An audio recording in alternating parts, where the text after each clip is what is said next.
I must go down to the seas again, to the lonely sea and the sky, and all I ask is a tall ship and a star to steer her by, and the wheels kick and the wind song and the white sails shaking, and a grey mist on the sea's face, and a grey dawn. It's really a story. It's told in the shape of a one-man theatre show with very important place for songs. It's a musical, really, a one-man musical. Where is the landlord of Old Hawk and Buckle? And what of Master Stradler this hot summer weather? He's along in the tap room with broad cheeks a chuckle, and 10 bold companions all drinking together. It's an adventure story about several characters with music. There's someone to see you. Michael, I'm just the messenger. A sailor's life's a dog's life, and that's the truth, says Bill. A sailor's life's a dog's life, look at it how you will.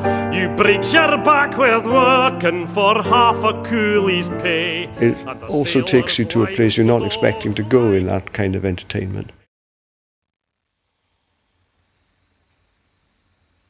English Navy! I kissed her passionately. Nymphs on the shore, and silence their mourning with vows of returning, yet never intending to visit them more. The other thing is, it's a one-man show. It's pretty important that you like the one man who's doing it, and he's very charming and very winning when he does it. Once he starts, you don't want him to stop. The very first voyage as ever I made, I went to sea in the East Coast trade, and I courted a girl at Seaton Sluice. If her name weren't Lizzie, it must have been Luce. So I did. It's a new art form where you're bringing together the dramatic aspect and the musical aspect into a very tight new form.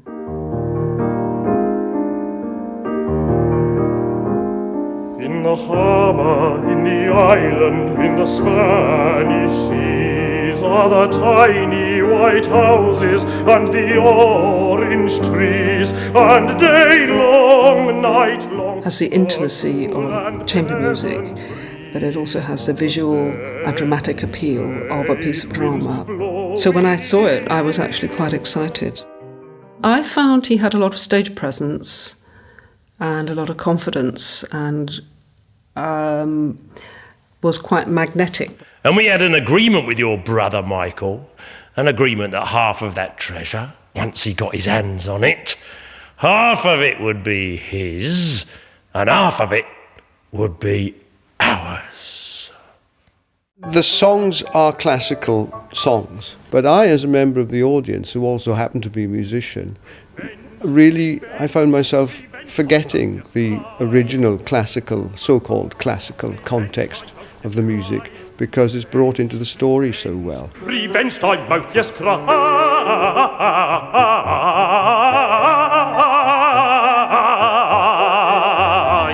Revenge thy mouth, yes, cries. I mean, if you did one thing that nobody else in the whole world did, it would be a good thing.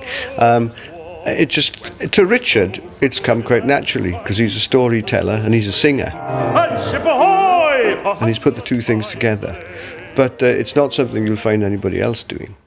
The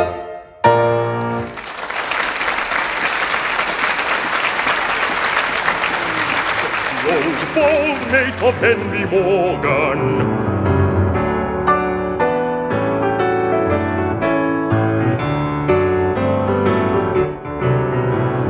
Some are fond of fiddles and a song well sung, and some are all for music for to lilt upon the tongue. But mouths were made for tankards and for sucking at the bung, says the old bold mate of Henry Morgan.